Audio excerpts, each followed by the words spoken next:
¿Qué tal? Qué gusto saludarles ya en esta tarde. Y bueno, pues bienvenidos al Conversatorio, un lugar en donde usted se la va a pasar muy a gusto. Y a nombre de Daniel Rosas, yo soy Bianca Aguirre y les doy la más cordial bienvenida. El día de hoy tendremos un invitadazo de lujo. ¿Quieren saber de qué se trata? Quédese con nosotros.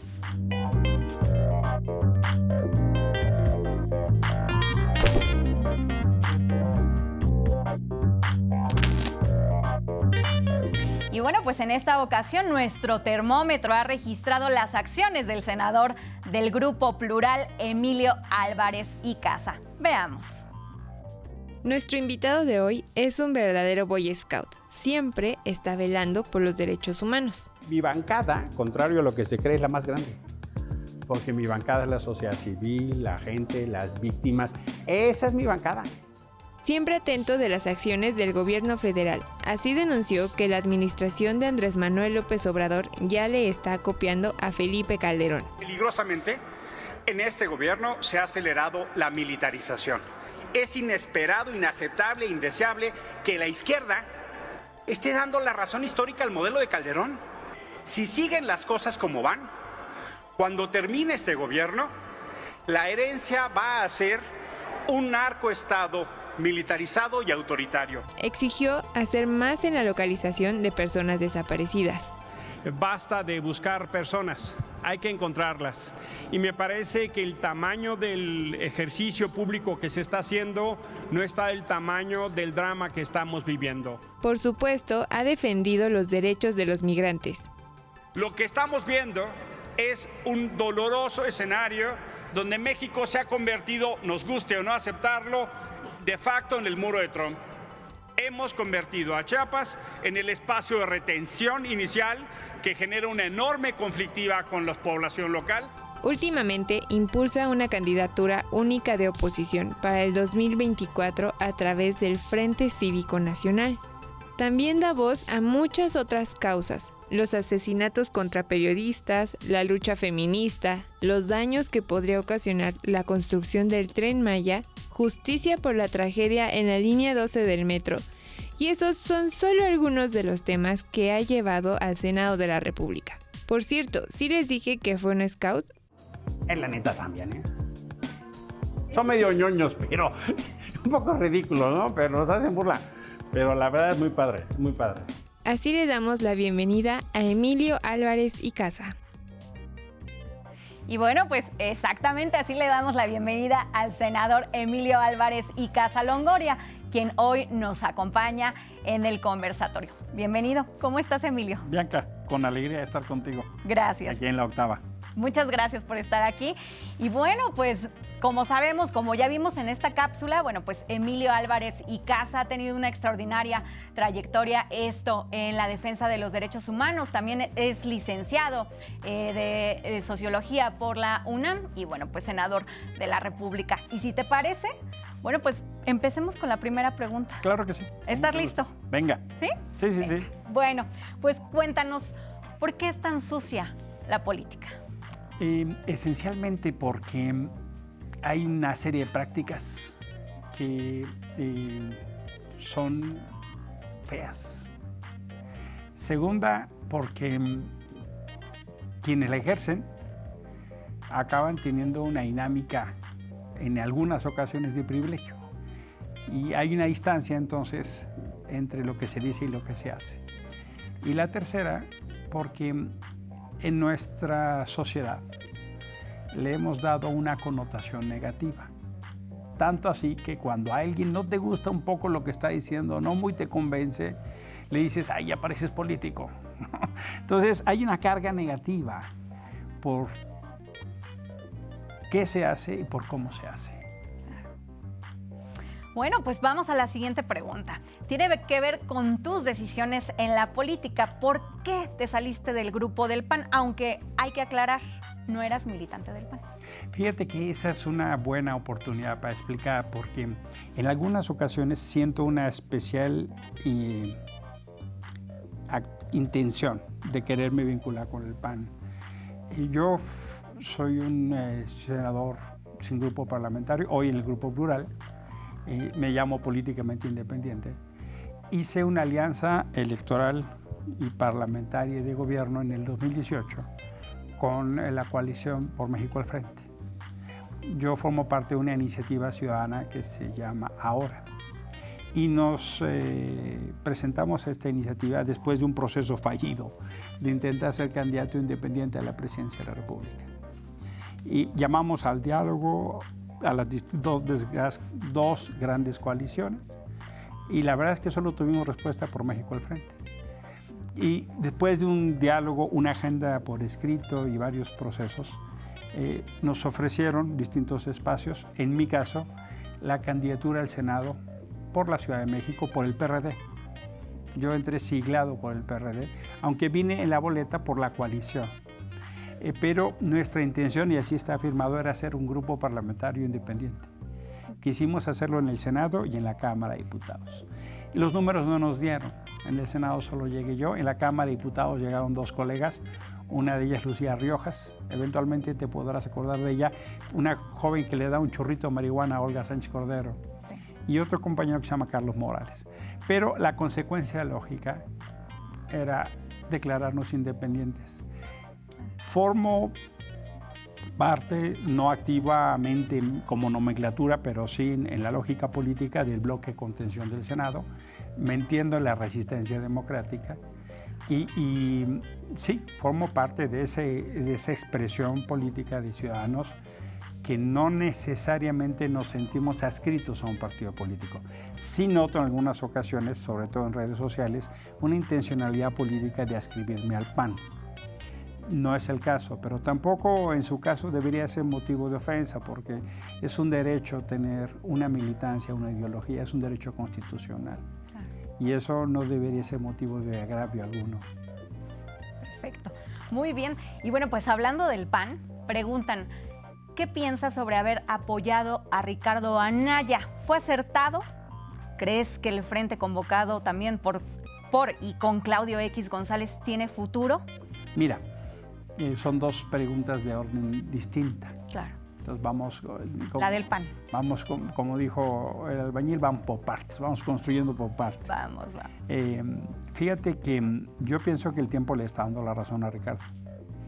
El tiempo está poniendo elementos de lo que él dijo en distintos temas. Claro. En energía, en procuración de justicia, en el papel de México en el mundo, por ejemplo, el ingreso básico universal.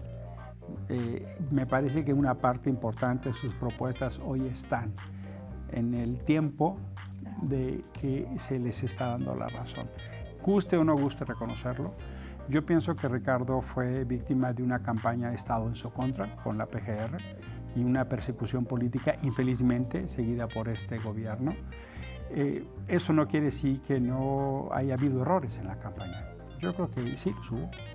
Yo creo que no se logró potenciar la idea del frente en el término de un gobierno de coalición. Yo creo que no se logró potenciar en sus términos lo que significaba la alternancia en términos de un modelo parlamentario. Y también, hombre, desde la cosa lógica, la operación de la campaña. Pero sí me parece muy penoso y creo que se actualiza. Lo dijimos en su momento.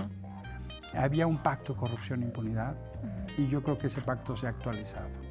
Cuando ves la vehemencia con la que Andrés Manuel López Obrador se dirige a Calderón y la finura de trato hacia Enrique Peña Nieto, no lo toca ni con el pétalo una rosa. Es más, hace poquito se refirió a él como el licenciado, ¿no?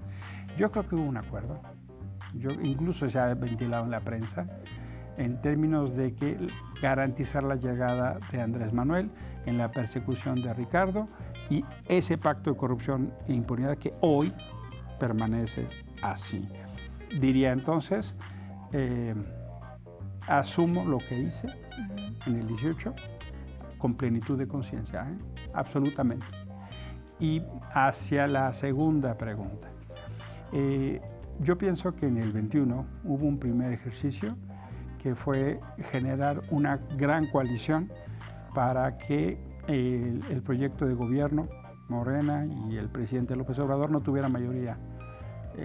Fue exitoso en evitar la mayoría constitucional, indudablemente lo fue. Hemos visto en la discusión de la reforma eléctrica cómo lo fue. no fue exitoso en evitar la mayoría simple. Y pienso que entonces tendremos que aprender de eso para el 24 hacer una gran coalición que convoque a la gente que no está convencida, a la gente que no ha votado y a los desilusionados y las desilusionadas de este gobierno, que yo creo que ya se cuentan por millones. Ese es el dilema del 24. Es un tema que va más allá de Claudio X González. A muchas personas en el debate político les gusta poner nombres como la significación. Con el respeto que me merece Claudio, la discusión es más grande que él, ¿no? La discusión va más allá que él. A veces en esta discusión de lo público encanta la idea de los héroes y los villanos y las heroínas y las villanas, los buenos y los malos, ¿no? Esa caricaturización de la vida pública no creo que depa mucho, honestamente. Hablas ahorita de un punto, me llama mucho la atención. ¿Tú crees que sí hubo un pacto entre Andrés Manuel López Obrador y Enrique Peña Nieto? Lo sostengo. ¿Cuál es ese pacto? El pacto fue facilitar que llegara Andrés y que Enrique Peña Nieto no fuera perseguido.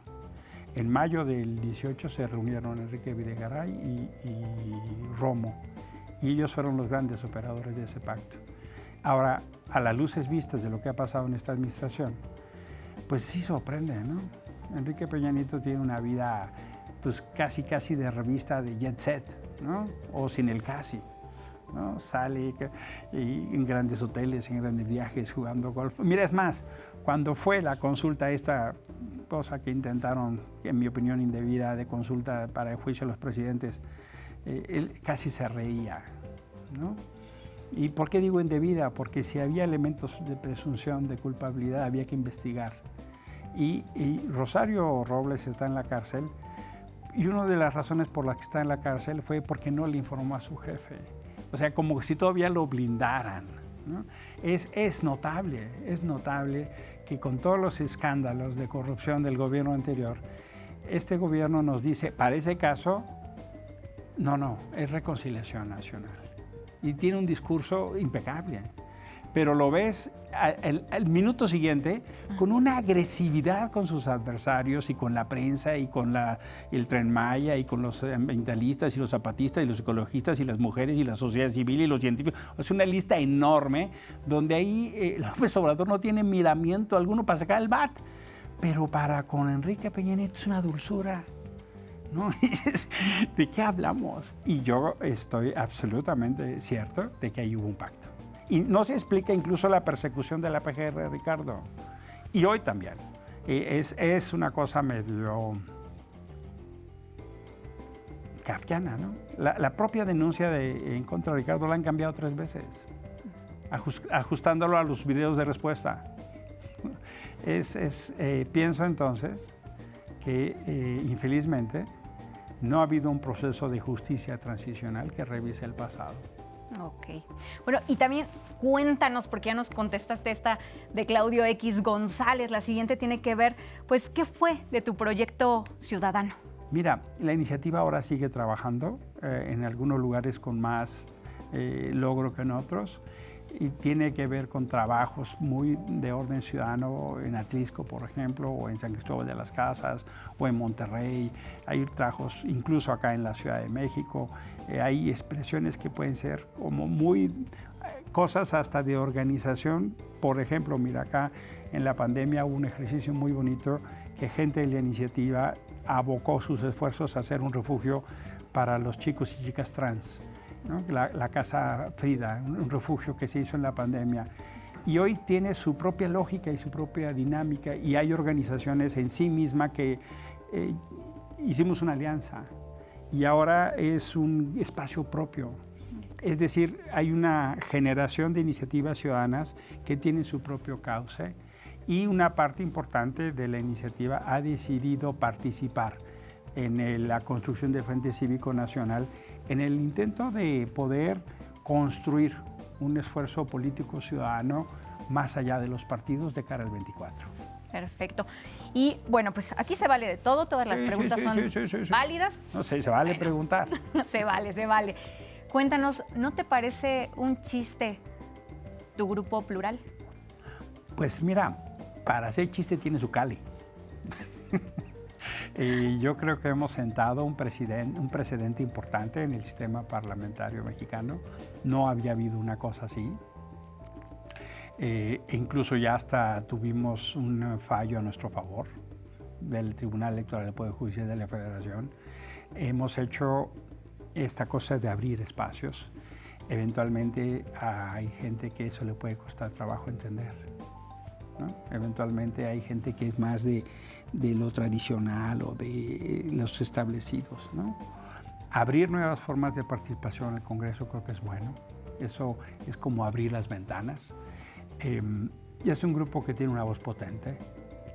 Nos hacemos oír y tenemos un aporte no solo al parlamentarismo mexicano, que ya sentó un precedente importante, sino también creo que es una forma muy creativa de responder en el debate, pero también a la gente que está fuera del Senado, que no se siente necesariamente representada por los partidos.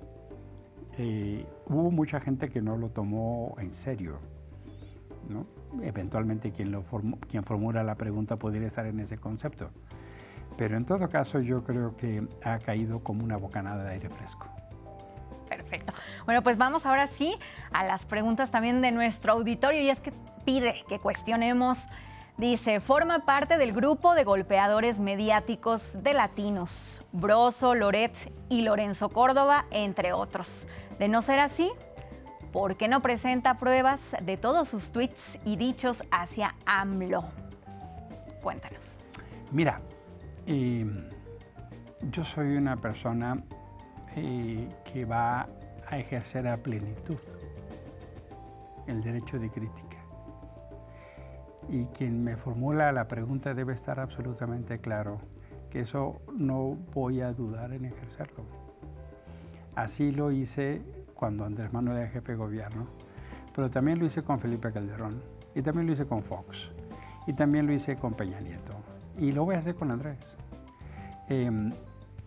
Tiene que entenderse que la figura intocable de la presidencia no existe. Y quienes así lo crean, pues es su entendimiento de la vida, pero no el mío. Criticar los actos del presidente es parte de la normalidad democrática. Yo no me refiero con insultos al presidente.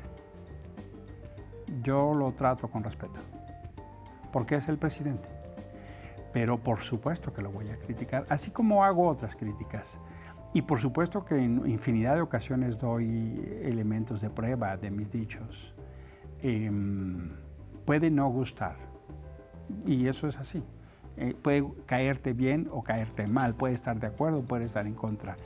Pero lo que tiene que tenerse absolutamente claro es que esencialmente me voy a dedicar a contrastar lo que ofreció el presidente con lo que hace, lo que ofreció el candidato opositor con lo que hace el presidente. Y ahí es entonces donde mucha gente se molesta. Porque el dilema no es Álvarez y Casa versus López Obrador. El dilema es López Obrador versus López Obrador. ¿A quién le hacemos caso? ¿Al que dijo que cambiaba la propuesta de la militarización o al que ha metido a los soldados hasta la sopa en todo? ¿A quién le hacemos caso? ¿Al que está a favor de la transparencia y la rendición de cuentas y al que ahora el 80% de las compras son con adquisiciones directas? ¿A quién le hacemos caso? Entonces, ese tipo de dilemas yo los voy a poner. La política migratoria, ¿a quién le hacemos caso? ¿Al que dice que defiende los derechos humanos o al que manda al ejército a la Guardia Nacional a detener a los migrantes? Acabo de estar en la frontera sur en una visita así. Y por supuesto que entiendo que Broso y que Carlos y quien fuere, quien fuere. La prensa no está para agradarle al presidente, a nadie. Necesitamos esa prensa crítica y creer que todo es así en la lógica de por qué le pagan o porque está en contra, me parece disminuir mucho. Y yo pienso, fíjate, que me encantaría ver a esa izquierda que luchó por libertades, ver a esa izquierda que luchó por parte de lo que tenemos, levantar la voz, porque hoy creo que se comete el error que se cometió en Nicaragua. Hay quien dice, no podemos criticar porque es darle armas a la derecha. La voz más autorizada y la más congruente es la que luchó por esas libertades hoy en gobierno y poder. Lo que me avergüenza y me da pena es ver esa izquierda cómo se calla, cómo se dobla, por las razones que tú quieras. La izquierda es libertad de pensamiento, libertad de palabra. Que se trague su historia hoy es doloroso. Ok. Bueno, pues continuando con este cuestionario, cuéntanos, dice la gente, está preguntándonos, ¿recibía a Chayote cuando salía con Broso en las mañaneras? ¿Le duele ya no recibir Chayote? Mira, yo no creo que sea ese el término de relación con Broso. Yo creo que Broso es un hombre crítico al poder. Y yo pienso que incluso, debo decirte, a él lo veo como parte del bloque de los decepcionados. ¿Por qué? Porque yo creo que hubo un bloque grande de personas, casi te diría millones, que creyeron en las propuestas de Andrés Manuel López Obrador y que a la hora de verlo en el ejercicio del gobierno, vieron justo que él se estaba convirtiendo en las cosas contra las que luchó. Y me parece que no es que Broso reciba Chayote, él es un profesional de la comunicación, es un periodista, es un cómico, es un analista. Y claro, él es un profesional que vive de eso. Reducir la cosa a que recibe Chayote o no Chayote, pues es ofensivo. Pero es tanto como preguntar, bueno, pues la jornada recibe hoy 1 millón de pesos diario en publicidad. Y entonces por eso la jornada está automáticamente sometida a lo que dice el presidente. No. La jornada es un proyecto editorial que ha construido un entendimiento de la vida pública cercana al proyecto político del presidente López Obrador. Y eso es entonces un entendimiento que tiene que ver con ideas, en cómo entendemos la democracia. Y por supuesto que tiene que haber prensa crítica. Pareciera que molesta la prensa crítica. Antes era Carmen Aristegui, hoy es Lore de Mola.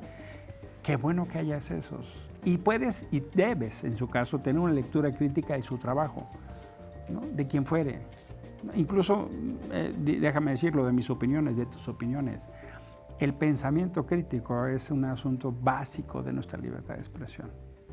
Reducir todo a que te dan o no te dan dinero es abaratar las cosas. Perdóname que lo diga así. Bueno, seguimos con estas preguntas rudas, ¿eh? No hay problema. Vamos a la siguiente. Dicen, ¿de cuánto fue el cañonazo para vender su dignidad a la derecha? Fíjate que es otra vez el mismo fenómeno, ¿no? Yo me considero un hombre de izquierda y voy a seguir luchando. Y hay, creo yo, una enorme cantidad de personas en la izquierda que no nos sentimos representados en Morena ni en Andrés Manuel. Es más, yo no creo que Andrés sea de izquierda. Y cuando veo sus políticas, es absolutamente conservador. Él se opuso a la diversidad sexual, se opone al feminismo, se opone a legislar la marihuana. O sea, en realidad su moral es profundamente conservadora. Su política económica es profundamente conservadora. Margaret Thatcher le aplaudiría de pie. En muchas cosas es un hombre profundamente conservador. Y hacer una coalición con actores cuyo centro es el debate democrático es un modelo muy común. Eso pasó en la Alemania de Angela Merkel. La Alemania de la unificación pasa a ser la potencia que es por coaliciones de gobierno, de socialdemócratas, de democracia cristiana, de ambientalistas, de verdes, de gente de izquierda. Pero acá eso pareciera que espanta. No deben de espantarse por ver a gente que hace alianzas en un espectro ideológico amplio. Pero también hay una cosa bien interesante. Yo creo que izquierdas y derechas ya no da mucho, ¿eh? ¿Qué vendría entonces? ¿Qué sigue? Yo creo que es de causas. ¿Cómo metes la lucha a las mujeres en izquierdas y derechas? El tema el cambio climático, ¿no? El tema de la lucha contra el racismo, ¿no? El tema de la lucha contra la discriminación, por poner algunos ejemplos. Sí puedes entender progresismo, el mundo liberal, el mundo conservador, sí, pero hay cosas que ya no caben en esos análisis. Y quien hizo la pregunta puede estar absolutamente certero de que no hay beneficio económico alguno. No es eso. Mi historia y trayectoria tiene que ver con apostar en las cosas que creo. Y lo hago con plena conciencia. Siempre he vivido mi trabajo, he sido servidor público muchos años y tengo la probidad para poder caminar en la calle y decirle a mi familia y no haberme enriquecido de nada de eso. Y no entiendo que hay gente que lo crea pues porque tiene un mal entendimiento de la política y creen que todo se resuelve con dinero. Es su entendimiento de la vida. Hay preguntas que son algo más que una confesión, diría un clásico. Y confesiones fuertes. Sí, ¿verdad? Bueno, seguimos. ¿Es tan redituable no tener principios? Yo le preguntaría, dice, de a cómo fue el cañonazo. ¿Es una persona desleal y servil al dinero? Esto es lo que nos está preguntando el público. Es más o menos lo mismo, ¿no? Al contrario, todo lo contrario. He asumido los costos de mis ideas desde hace muchos años, en CENCOS, en la Alianza Cívica, en muchos momentos los gobiernos autoritarios se metieron a mis oficinas, nos amenazaron a mi familia. Hoy vuelve a pasar igual. Hoy nos amenazan, nos persiguen, nos insultan. En redes sociales es un término que yo estoy convencido que hay una estrategia de algún sector cercano al gobierno que me tiene absolutamente tallado y los niveles de ofensa e insultos son grandes. No hay cosa que ya más que la búsqueda de la congruencia y eso puede incomodar. En el Senado hay muchos colegas que venían del PRD y que les cuesta trabajo mis críticas. Y yo un poco los pongo contra la pared, contra consigo mismo. Le digo, ustedes lucharon por las libertades, lucharon contra la militarización, estuvieron en el 68, estuvieron en el 71, estuvieron después y ahora aplauden que el presidente militarice el país. ¿Cómo así? ¿Cómo así? ¿Cómo esa izquierda se calla? Y es entonces cuando este tipo de preguntas que cuando se acaban las ideas y los argumentos empiezan las descalificaciones y casi los insultos, ¿no? Eso no nos ayuda. A quien pregunta así yo le sugiero que suba un poquito el nivel. Perfecto. Bueno, pues muchas gracias por estar aquí con nosotros, Emilio. Mi privilegio. Me encantó que estuvieras aquí y bueno, pues esperemos que no sea la primera vez, que haya muchas más. Y se vale preguntar, y se vale estar en desacuerdo, y se vale, yo creo que eso es lo público, lo rico, ¿no? Está bien. Lo delicioso. Eso toca, y fíjate, necesitamos mucho. Necesitamos hablarnos, escucharnos. Yo no pretendo que estemos de acuerdo. Lo que pretendo es que construyamos entre todas y todos una salida tan necesaria para este país. Porque aquí estamos todas y todos. Claro. Y estaremos. Y estaremos. Y te esperamos aquí para la próxima ocasión. Gracias. Muchas gracias, Emilio. Un abrazo a Daniel por tu persona, por favor. Claro que sí. Abrazos a Daniel. Ahí está. Y bueno, pues muchas gracias por todo esto. Nos vamos. Muchas gracias por haber venido. Mi privilegio. Gracias. Estás El muy placer bien. es mío. Gracias por estar aquí.